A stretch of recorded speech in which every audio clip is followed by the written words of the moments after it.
Valentine day اپنی تاریخ کی حیثیت سے بالکل ہی بیکار واقعات کی طرف منسوب ہے، اور اس کی ابتدا کس طرح ہوئی یہ دراصل کوئی بھی صحیح طور پر مستند بات خود منانے والوں کے پاس بھی موجود نہیں ہے، لیکن بعضوں نے اسے 14 فروری کے ساتھ جوڑ دیا اور اسے محبت کرنے والوں کے تہوار کے طور پر منایا جاتا ہے۔ اور ایک مسیحی راہب تھا جس کا نام تھا سینٹ ویلنٹائن، اس کے حوالے سے اسے موسوم کیا جاتا ہے اور عاشقوں کے تہوار کے طور پر اس کو منایا جاتا ہے۔ اور یہ تو ہوا ایک محبت کا واقعہ، لیکن اس کے پیچھے دیکھیے ایک بت پرستانہ عقیدہ بھی تھا، جس کے بارے میں کہتے ہیں کہ قدیم رومی اپنے مشرکانہ عقائد کے اعتبار سے خدائی محبت کی محفلیں جماتے تھے۔ اس کا آغاز تقریباً 1700 سال قبل یعنی قبل مسیح رومیوں کے دور میں ہوا، یعنی حضرت عیسیٰ علیہ السلام کے بھی 1700 سال پہلے، جبکہ اس وقت رومیوں میں بت پرستی عام تھی اور رومیوں نے پوپ ویلنٹائن کو بت پرستی چھوڑ کر مسیحیت اختیار کرنے کے جرم میں سزائے موت دی تھی۔ لیکن جب خود رومیوں نے مسیحیت قبول کیا تو انہوں نے پوپ ویلنٹائن کی سزائے موت کو یوم شہید محبت کہہ کر منانا شروع کر دیا۔ تو یہ دیکھیے بالکل یہ اپنی تاریخ کی حیثیت سے ہی بے حیائی اور فواحشات کے اندر، اور اس کی کوئی مستند بات صحیح نہیں ہے کہ کب شروع ہوئی، ایسی ایک تقریب کو جو کہ انتہائی اپنی تاریخ ہی میں بد تہذیبی، فحش اور اس کے ساتھ ساتھ بے حیائی رکھتی ہے،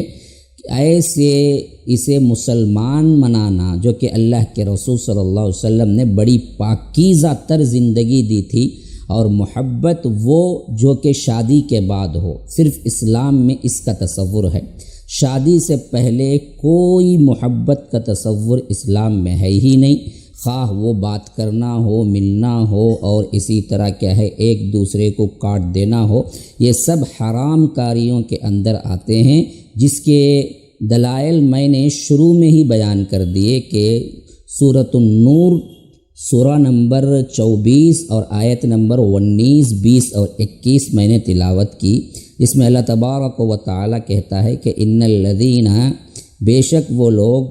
جنہوں نے ان تشیع الفاحشۃ فی الذین آمنوا لہم عذاب علیم فی الدنیا والآخرہ، کہ جو لوگ ایمان والوں کے درمیان فواحشات پھیلاتے ہیں، بے حیائی پھیلاتے ہیں، ہم ان کو دردناک عذاب دیں گے دنیا کے اندر بھی اور آخرت کے اندر بھی۔ اور بعد میں فرمایا کہ یا ایھا الذین آمنوا لا تتبعوا خطوات الشیطان، اے لوگو جو ایمان لائے ہو شیطان کے نقش قدم پر نہ چلو، شیطان کے پیچھے نہ چلو۔ ومن يتبع خطوات الشیطان فإنہ یأمر بالفحشاء والمنکر، جو کوئی اصل میں شیطان کے پیچھے چلتا ہے ضرور شیطان اس کو منکر اور بے حیائی اور فحش کی طرف لے جاتا ہے۔ تو اللہ کے رسول صلی اللہ علیہ وسلم نے بے حیائی سے روکا، فواحشات سے روکا، اسلام نے ایک بہترین تہذیب دی جس کے دائرے میں ویلنٹائن ڈے کا کوئی تصور نہیں ہو سکتا،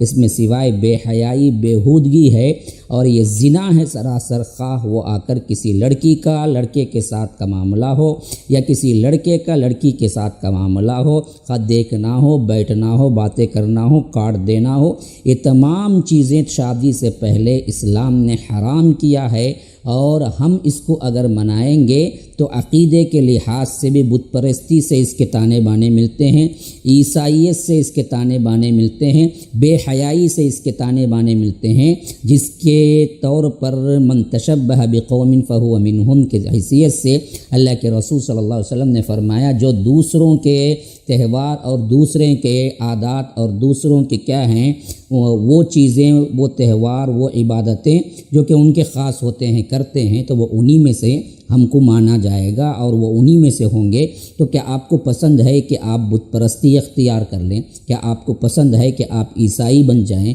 یا آپ کو پسند ہے کہ آپ بے حیائی کا ارتکاب کریں؟ جیسا کہ اللہ کے رسول نے فرمایا کہ الحیاء من الایمان، حیا ایمان میں سے ہے، اور اللہ کے رسول صلی اللہ علیہ وسلم نے فرمایا اذا لم تستحی فاصنع ما شئت۔ تمام رسولوں نے یہ بات کہی کہ اگر تمہارے پاس حیا نہیں ہو جو چاہے کرو، کیونکہ حیا ہی ایک ایسی چیز ہے جو دراصل تمہیں کیا ہے تہذیب سکھاتی ہے، عزت سکھاتی ہے، تمہیں عصمت سکھاتی ہے۔ تو یاد رکھیے مسلمانوں، یہ سب چیزیں حرام ہیں، اور کوئی لڑکی خواہش کرتی ہے تو خواہ وہ آپ کے لیے کتنی بڑی اہمیت کیوں نہ رکھتی ہو، اللہ اور اس کے رسول کے مقابلے میں کوئی اہمیت نہیں رکھتی۔ اگر مسلمان ہیں تو اس معاملے میں ضرور بالضرور اس کو روکنے میں بھی شامل ہونا ہے اور خود بھی عملی طور پر اسے رکوانا ہے۔ اے مومنوں، حرام ہے، بالکل حرام ہے، اسلام میں نہیں ہے کسی دل لگی کی یاد۔ کافی ہے ہم کو اپنے بزرگوں کے تذکرے، دارین کا شرف ہے خدا کے ولی کی یاد۔ روشن ہے تجھ پہ خالد و تاریخ کے راستے، اے نوجوان نہ کر تو کسی دوزخی کی یاد۔